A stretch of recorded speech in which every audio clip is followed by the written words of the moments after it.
Today's reaction is 3 already fighting we all part other series by Celine Sales. Like, nothing to the video with this description below. Go and check them out. So let's get into this reaction in 3, 2, 1. Ladies and gentlemen, welcome aboard Delta Airlines Flight 2998 bound for Atlanta, Georgia, with continued service to Dallas-Fort Worth International Airport. All carry-on items should now be stowed securely, either in an overhead bin or under the seat. This happened around 10 years ago, when I was around the age of 7. My family's always been one to travel a lot, and therefore, even though I was only 7, I had flown in an airplane more times than I could count. Along with this, I had also become very familiar with our local airport and its layout. Really? This time specifically, we had shown up to our gate around 2 hours early. I remember waiting for around half that time when I had to use the bathroom. 2 hours early? I told my parents this, and them obviously knowing I knew the layout of the airport, or at least enough to get to the bathroom, they let me go alone. And so I did. I made the 5-minute walk to the main bathrooms, which should be noted were actually the only bathrooms I knew of. It was around 3 AM at the time, and I guess that's when the bathrooms get cleaned, as they were completely roped off, which signified they were closed. I, again being 7 and not the best decision maker, proceeded to aimlessly walk around parts of the airport I was unfamiliar with to find another bathroom that I could use.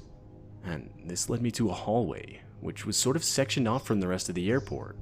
I thought I saw a bathroom sign near the end of it, and so I proceeded to walk down it.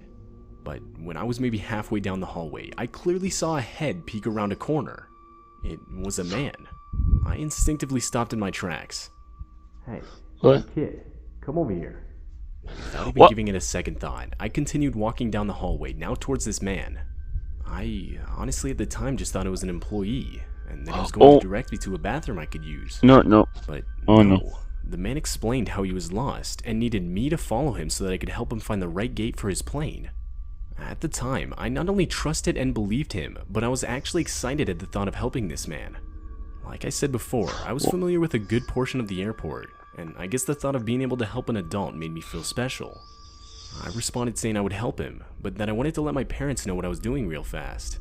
Not even as a precaution, I was literally just excited and wanted to tell them. I told the guy I'd be right back. As I turned around and started back towards my gate, the guy began yelling at me and told me that we didn't have enough time as his plane was about to leave. But I responded, telling him I would be quick.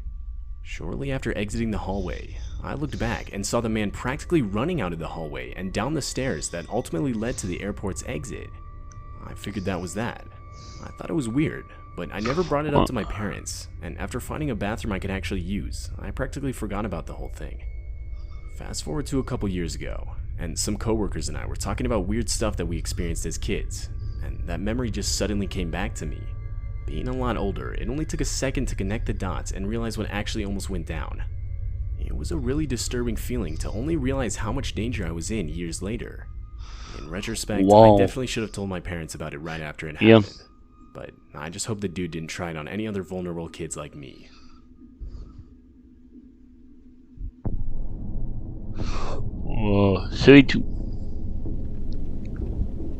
I'm a college student, and obviously with all my money going towards school, pretty much any amount of extra cash helps. And because of this, mid-semester I decided to pick up a part-time job as a ramp agent at my local airport. Basically what this means is I'm the guy responsible for loading and unloading your airplane baggage. Now, every once in a while we have dead bodies transported in cargo bins, and this night was one of those occasions. On dead bodies? What the? top of that, it was raining. Not just lightly raining, but pouring rain with decently close lightning. And of course, my manager assigned me to be throwing this plane. Basically all throwing means is that I was the one that had to pull all the cargo out of the storage bin of the plane. I was already tired from school earlier that day, but it was the last plane for the night, and all things considered, there wasn't too much cargo to unload. My coworker Dave pulled the ramp to the plane, and raised it up so I could walk up the conveyor belt to enter the storage bin. I climbed into the small and cramped space, and made sure to sit as far away as I could from the white cardboard box carrying the dead body. I was the only one up there, and I tried to be quick, because honestly I was just trying to go home and go to sleep. Although, there wasn't really much I could do to speed things up. The conveyor belt we use moves insanely slow, so as to give the guys on the floor time to scan each individual package. I was setting down packages for maybe 5 minutes, when I realized the lightning was not only becoming more frequent, but was also seemingly right on top of us. I had my earbuds in, and was trying to just ignore it, but that's when I heard the loudest crash that had ever filled my ears. It was lightning, but so close that I literally fell to the ground. Almost immediately, I instinctively looked up, and that's when I saw the most haunting sight I'd ever seen. Down near the end of the storage bin of the plane, in the darkness, I could see the lid to the cargo bin with the dead body fly off. It was now sitting upright. The body quite literally went from laying down to an upright position so forcefully that the lid had flown off. In a full-on panic at this point, I ran as fast as I could down the ramp. All the while, my coworkers were screaming at me that the plane had just been hit by lightning. We went inside, and after I caught my breath, I explained to them what I had just witnessed in the storage bin of the plane. I will never forget how quickly the color on their faces disappeared, followed by looks of pure horror. After maybe 5 minutes of discussing the situation, and hearing the fear in my voice, my manager ultimately decided it was best if I just went home. During the whole duration of my drive home, I was stuck in a state of shock. I didn't know what to think. I didn't know if what I saw was real or not. But shortly after I got home, at least part of what I saw was confirmed real, as one of my coworkers had texted me, and he explained how when he went back up into the storage bin, the lid to the cargo bin with the dead body was off, but that the dead body itself wasn't sitting up. I did some research on whether or not a lightning strike could give off enough energy to cause a dead body's muscles to tense up enough for it to physically sit up for a few seconds. But the deep body was sitting up. What?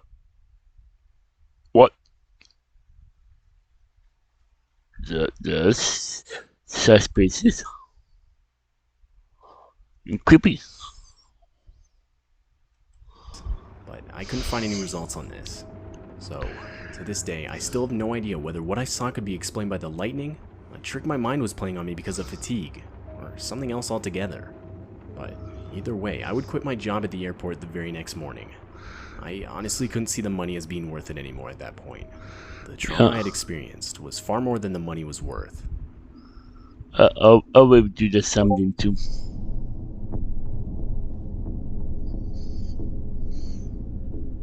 I live in Portland, Oregon, but because of my job, I'll often find myself in a completely different city for the weekend, or even sometimes a couple weeks at a time. What I do is similar to an event manager, and obviously this forces me to have to travel around the country a lot to be present at different events.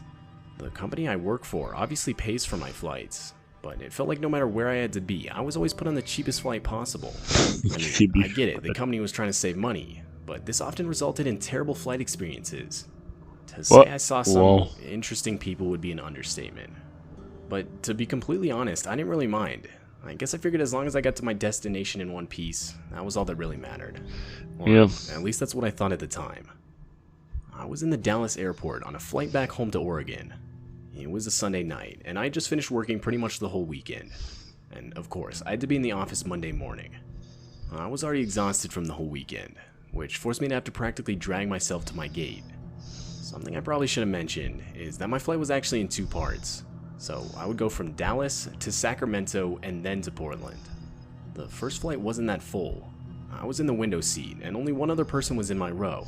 It was a middle-aged man. He looked pretty average, other than his clothes looking a bit old and torn up. But, I mean, at the same time, who dresses up nice for a flight? Yeah, you. We made polite small talk for a few minutes, although honestly, You will dress up nice for a flight. Really? Just a little suspicious, yeah. just felt like leaning up against the wall to fall asleep. As, like I said before, I was completely exhausted. I pulled out my phone to have something to watch while I did. Before I could even close my eyes, I noticed the dude looking over his shoulder in my direction. I honestly just tried to shake it off.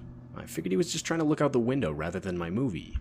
But not even a minute later, I could hear the guy mumble something like, "Oh, great. Just ignore me then." This happened several times, but I convinced myself I was just misreading the dude. But eventually, I noticed the guy furiously scribbling writing on a page in a leather book he was holding. Instinctively, I kept peeking over at it. And I quickly realized pretty much the whole page was filled with handwritten words so small I could barely read them. I tried to make out what he was writing, and that's when I realized he was writing about me. What My the? name had clearly been written down. I figured I must have given him my name when we had been talking earlier. Could we? I tried to make out more words, but I couldn't. They were too small and too far away. This made it almost impossible to fall asleep. I was honestly really disturbed, as I'm sure anybody would be. Yeah, I would be too. Finally, we landed in Sacramento, and people started getting off the plane. But the guy sitting next to me made literally zero effort to start packing up his things. It got to the point where it was our row's turn to get off, but still nothing. He was just sitting there with his head down, forcing the rows behind us to start getting off. I finally spoke up, explaining that I had a connection flight to catch, and that he needed to move. But still with his head down, and almost mumbling, he said, "I'm gonna follow you. You're not leaving this airport alive." I forced a laugh, thinking he was joking, but What? the dude sounded serious. He got up and let me out, but as we exited the plane, it became clear he actually intended on following me. My What? walk turned to a jog, and looking behind me, I realized he did the same. After maybe 5 minutes of this, I reached the gate to my connecting flight, still with the guy right behind me. I went up to the desk, doing my best to maintain my composure. And firmly, I explained that I had no idea who this guy that was now standing right next to me was. They both laughed, thinking I was joking, but after seeing the desperation in my eyes, their smiles faded. Hesitantly, they asked to see our boarding passes, and I handed them mine, but so did the guy that had been following me. The employees made a few calls, and shortly after told me to follow them. They immediately took me through the boarding door and closed it before the man could follow us. I was being boarded 10 minutes before anyone else. Eventually the rest of the passengers were let on, and a woman who sat behind me asked what had happened. I gave her a quick summary, and that's when she replied saying, "Yeah, that guy had a complete and total freakout the second you got on the plane. The dude was screaming and practically tearing his hair out. Police were actually called to take him away." This absolutely horrified me, and started to make me think that guy actually wanted to kill me. It's clear the dude had some sort of mental problems. Yeah, could be. I guess I Yeah. can't confirm this, as I haven't heard anything else regarding the situation. But if that's the case, I just hope the guy gets the help he needs.